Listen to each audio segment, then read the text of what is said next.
ವಕ್ಫ್ ತಿದ್ದುಪಡಿ ಕಾಯ್ದೆ ಬಗ್ಗೆ ಸುಪ್ರೀಂ ಮಧ್ಯಂತರ ಆದೇಶವನ್ನ ನೀಡಿದೆ. ಈ ವಕ್ಫ್ ತಿದ್ದುಪಡಿ ಕಾಯ್ದೆಯಡಿ ನೇಮಕಾತಿಯನ್ನ ಮಾಡುವಂತಿಲ್ಲ. ವಕ್ಫ್ ಆಸ್ತಿಗಳ ವಿಚಾರದಲ್ಲಿ ಯಥಾಸ್ಥಿತಿಯನ್ನ ಕಾಯ್ದುಕೊಳ್ಳಬೇಕು. ಜೊತೆಗೆ ಕೇಂದ್ರ ಸರ್ಕಾರ 7 ದಿನಗಳಲ್ಲಿ ಪ್ರತಿಕ್ರಿಯೆಯನ್ನ ನೀಡಬೇಕು ಅಂತ ಕಾಲಾವಕಾಶ ಕೊಟ್ಟಿದೆ ಸುಪ್ರೀಂ.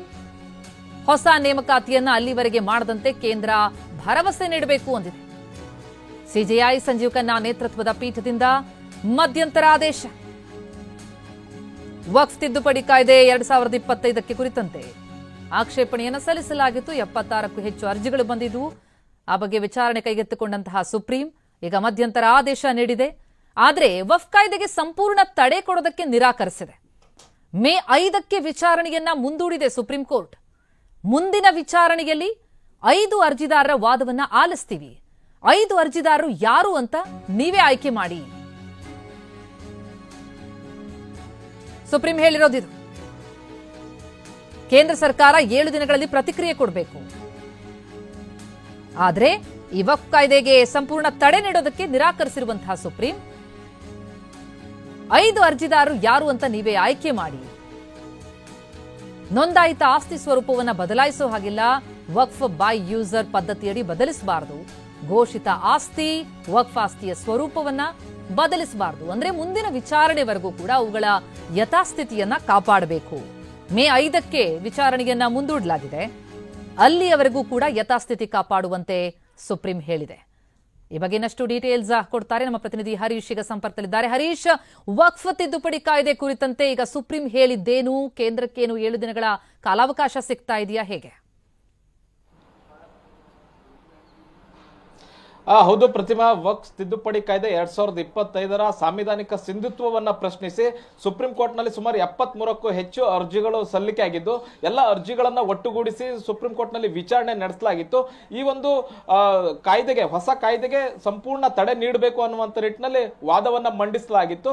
ಆದ್ರೆ ಕೇಂದ್ರ ಸರ್ಕಾರ ಹೇಳಿತ್ತು ಯಾವುದೇ ಕಾರಣಕ್ಕೂ ಇದಕ್ಕೆ ತಡೆ ನೀಡಬಾರದು, ಮತ್ತೆ ಯಾವುದೇ ರೀತಿಯಂತ ಮಧ್ಯಂತರ ಆದೇಶವನ್ನ ಕೂಡ ನೀಡಬಾರದು ಅನ್ನುವಂತ ನಿಟ್ಟಿನಲ್ಲಿ ಕೇಂದ್ರ ಸರ್ಕಾರ ವಾದವನ್ನ ಮಾಡಿತ್ತು. ಆದ್ರೆ ಇವತ್ತು ಸುಪ್ರೀಂ ಕೋರ್ಟ್ ಈ ಕಾಯ್ದೆಯ ವಿಚಾರವಾಗಿ ಕೆಲವೊಂದಿಷ್ಟು ಮಧ್ಯಂತರ ಆದೇಶವನ್ನ ಹೊರಡಿಸಿದೆ. ಮುಂದಿನ ವಿಚಾರಣೆವರೆಗೂ ಕೂಡ ಈ ಆದೇಶಗಳು ಪಾಲನೆ ಆಗಿರಬೇಕು ಅನ್ನುವಂತಹದ್ದನ್ನ ಹೇಳಿದೆ. ವಕ್ಫ್ ಬೋರ್ಡ್ ಸಮಿತಿಗಳಿಗೆ ನೇಮಕ ಮಾಡುವಂತಹ ವಿಚಾರದಲ್ಲಿ ಯಾವುದೇ ಹೊಸ ನೇಮಕಾತಿಗಳನ್ನ ಮಾಡಬಾರದು ಅನ್ನುವಂತ ಒಂದು ಸೂಚನೆ. ಆದ್ರೆ ವಕ್ಫ್ ಆಸ್ತಿಗಳಲ್ಲಿ ಈಗೇನು ಪರಿಸ್ಥಿತಿ ಇದೆ, ಸದ್ಯದ ಸ್ಥಿತಿ ಇದೆ, ಅದೇ ಸ್ಥಿತಿ ಇರಬೇಕು, ಯಾವುದೇ ಬದಲಾವಣೆ ಆಗಬಾರದು ಅನ್ನುವಂತ ಇದೆ. ಮತ್ತೆ ಇದರ ಜೊತೆಗೆ ಕೇಂದ್ರ ಸರ್ಕಾರಕ್ಕೆ ಇದರ ಬಗ್ಗೆ ಪ್ರತಿಕ್ರಿಯೆ ನೀಡಬೇಕು, ಮತ್ತೆ ಹೆಚ್ಚುವರಿ ದಾಖಲೆಗಳನ್ನ ಸಲ್ಲಿಸಬೇಕು ಅನ್ನುವಂತ ನಿಟ್ಟಿನಲ್ಲಿ 7 ದಿನಗಳ ಕಾಲಾವಕಾಶವನ್ನ ಕೇಂದ್ರ ಸರ್ಕಾರಕ್ಕೆ ಕೊಟ್ಟಿದೆ. ಅದ್ರ ಜೊತೆಗೆ ಎಲ್ಲ ರಾಜ್ಯಗಳು, ಕೇಂದ್ರ ಸರ್ಕಾರ ಸೇರಿದಂತೆ ವಕ್ಫ್ ಬೋರ್ಡ್ ಗಳಿಗೆ ನೋಟಿಸ್ ಅನ್ನ ಕೊಟ್ಟಿದೆ, ಪ್ರತಿಕ್ರಿಯೆಯನ್ನ ಕೊಡಬೇಕು ಅನ್ನುವಂತಹ ನಿಟ್ಟಿನಲ್ಲಿ. ಇನ್ನೂ ಮುಖ್ಯವಾಗಿ ಕೇಂದ್ರ ಸರ್ಕಾರ ಸಾಕಷ್ಟು ಮನವಿಯನ್ನ ಮಾಡಿಕೊಳ್ತು, ಮಧ್ಯಂತರ ಆದೇಶವನ್ನ ಯಾವುದೇ ಕಾರಣಕ್ಕೂ ಕೊಡಬೇಡಿ. ಇದೊಂದು ಮಧ್ಯಂತರ ಆದೇಶವನ್ನ ಕೊಟ್ಟಿದ್ದೆ ಆದ್ರೆ ಇದೊಂದು ಕಠಿಣ ಹೆಜ್ಜೆ ಆಗಲಿದೆ. ಎಲ್ಲಾ ಆಸ್ತಿಗಳನ್ನ ವಕ್ಫ್ ಆಸ್ತಿ ಅನ್ನುವಂತ ನಿಟ್ಟಿನಲ್ಲಿ ವಕ್ಫ್ ಬೋರ್ಡ್ಗಳು ನಿಯಂತ್ರಣ ಮಾಡ್ತಾ ಇದೆ. ಮತ್ತೆ ಹಳ್ಳಿಗಳಲ್ಲಿ ಹೆಚ್ಚಿನ ಸಮಸ್ಯೆ ಇದೆ. ಈ ಒಂದು ಗಂಭೀರತೆಯನ್ನ ಇಟ್ಕೊಂಡೆ ನಾವು ಈ ಒಂದು ವಕ್ಫ್ ಶಾಸನವನ್ನ ನಾವು ತಂದಿದ್ದೇವೆ. ಹೀಗಾಗಿ ಯಾವುದೇ ಕಾರಣಕ್ಕೂ ಮಧ್ಯಂತರ ಆದೇಶವನ್ನ ಕೊಡಬೇಡಿ ಅನ್ನುವಂತ ನಿಟ್ಟಿನಲ್ಲಿ ಮನವಿಯನ್ನ ಮಾಡಿಕೊಂಡ್ರು. ಆದ್ರೆ ಸುಪ್ರೀಂ ಕೋರ್ಟ್ ಹೇಳ್ತು ನಾವು ಈ ಒಂದು ಸಂಪೂರ್ಣ ಕಾಯ್ದೆಗೆ ನಾವು ತಡೆಯನ್ನ ಕೊಡೋದಿಲ್ಲ, ಆದ್ರೆ ಕೆಲವು ಅಂಶಗಳಿಗೆ ತಡೆಯನ್ನ ಕೊಡಲೇಬೇಕಾಗಿದೆ, ಮತ್ತೆ ಅದರ ಸಾಂವಿಧಾನಿಕ ಸಿಂಧುತ್ವವನ್ನ ನಾವು ಪರಿಶೀಲನೆ ಮಾಡಬೇಕಾಗಿದೆ ಅನ್ನುವಂತ ನಿಟ್ಟಿನಲ್ಲಿ ಸುಪ್ರೀಂ ಕೋರ್ಟ್ ಹೇಳ್ತು. ಜೊತೆಗೆ ಮೇ 5ರಿಂದ ನಿರಂತರವಾದಂತಹ ವಿಚಾರಣೆ ನಡೆಯುತ್ತೆ.